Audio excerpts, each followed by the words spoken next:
Corona di Indonesia, banyak masyarakat sudah waspada. Tapi walaupun begitu, tetap saja masih ada yang lengah, menganggap remeh dan merasa ini biasa-biasa saja. Kalau kita percaya Tuhan, nggak perlu takut-takut lah. Ngapain juga sering-sering cuci tangan, ngapain juga social distancing. Biasa aja lah, kan udah doa. Toh hidup mati saya di tangan Tuhan, pasrah aja lah. Itu kata mereka. Yakin seperti itu? Pertama-tama saya ingin bilang, it's not all just about you. Ini bukan hanya tentang kamu saja.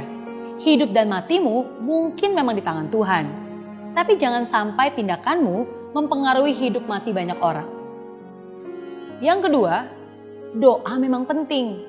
Berdoa memang berguna.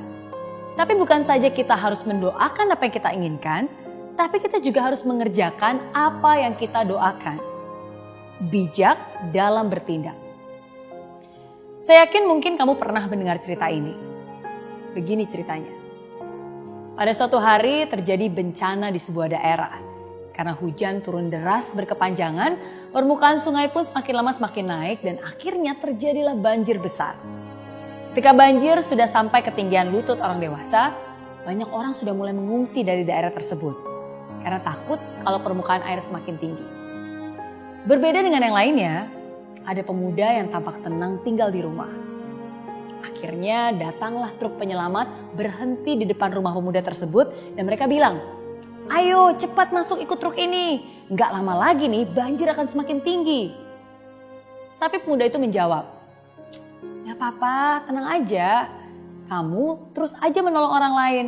Saya pasti akan diselamatkan oleh Tuhan. Saya ini kan sangat rajin berdoa." Dan setelah beberapa kali membujuk, akhirnya tidak bisa. Akhirnya truk tersebut pun melanjutkan perjalanannya untuk menolong orang lain. Permukaan air makin lama semakin tinggi, sampai mencapai 1,5 meter. Pemuda tersebut masih di rumah, duduk di atas lemari. Lalu datanglah regu penolong dengan membawa perahu karet dan berhenti di depan rumah pemuda tersebut. "Ayo cepat ke sini, naik perahu karet ini karena keadaan semakin tidak terkendali nih. Kemungkinan air akan lebih meninggi lagi. Ayo cepat sebelum terlambat." Lagi-lagi pemuda itu berkata, "Gak usah deh, makasih. Tapi kamu gak usah nolong saya. Saya kan orang yang beriman, saya sudah berdoa kok. Saya yakin Tuhan akan menyelamatkan saya dari keadaan ini." Perahu dan regu penolong pun pergi tanpa membawa pemuda tersebut.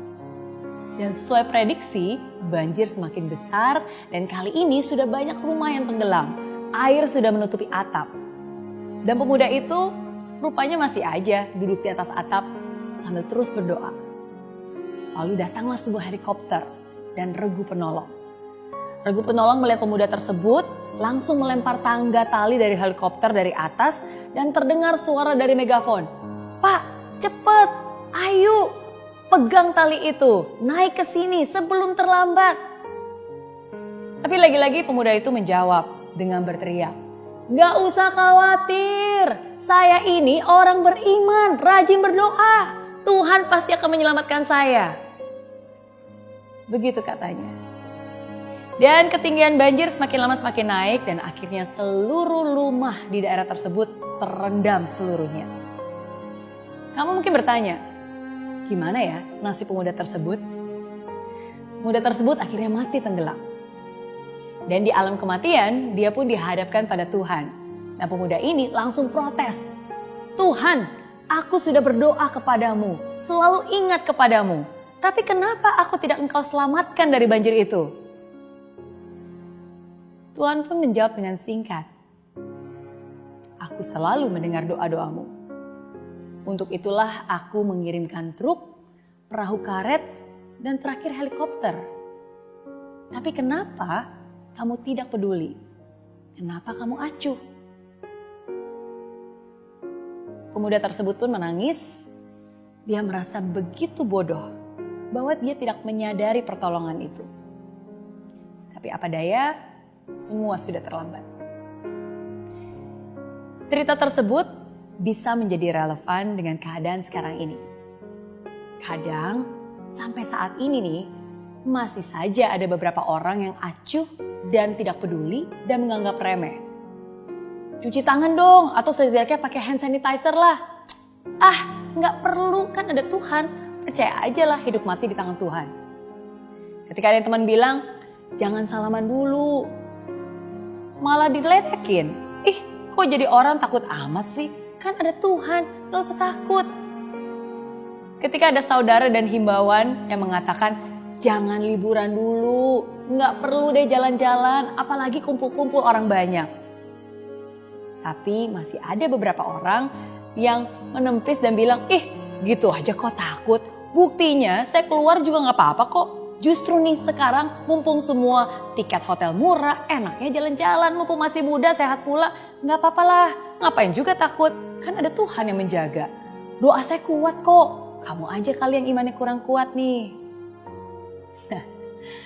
Dan akhirnya begitu dia kena virus corona, baru dia protes. Tuhan, kenapa engkau tidak melindungi aku? Kenapa engkau tidak menjawab doaku?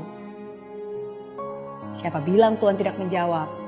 Mungkin Tuhan sudah memberikan pertolongan lewat teman-teman yang mengingatkan, lewat informasi, lewat pengetahuan yang dibagikan. Jadi di saat-saat seperti ini, jangan jadi orang acuh dan cuek. Jadilah orang yang bijak. Dan sikap bijak kita itulah yang nantinya bukan hanya bisa menyelamatkan nyawa kita, tapi juga nyawa orang-orang yang ada di sekitar kita. Be considerate, be responsible. Hargai juga orang-orang luar biasa yang memang harus tetap bekerja demi kelangsungan hidup kita. Orang-orang luar biasa yang sekarang juga berjuang memerangi corona di garis depan. Para dokter dan tenaga medis yang bekerja pagi, siang, dan malam. Jangan menambah beban mereka dengan sikap sembrono kita. Ini bukan hanya tanggung jawab mereka saja, ini tanggung jawab kita semua. Let's hope for the best, but let's prepare for the worst. Jangan sampai sudah terkapar baru sadar. Lebih baik mencegah daripada menambah korban virus corona. Semua akan baik-baik saja kalau kita sama-sama saling menjaga.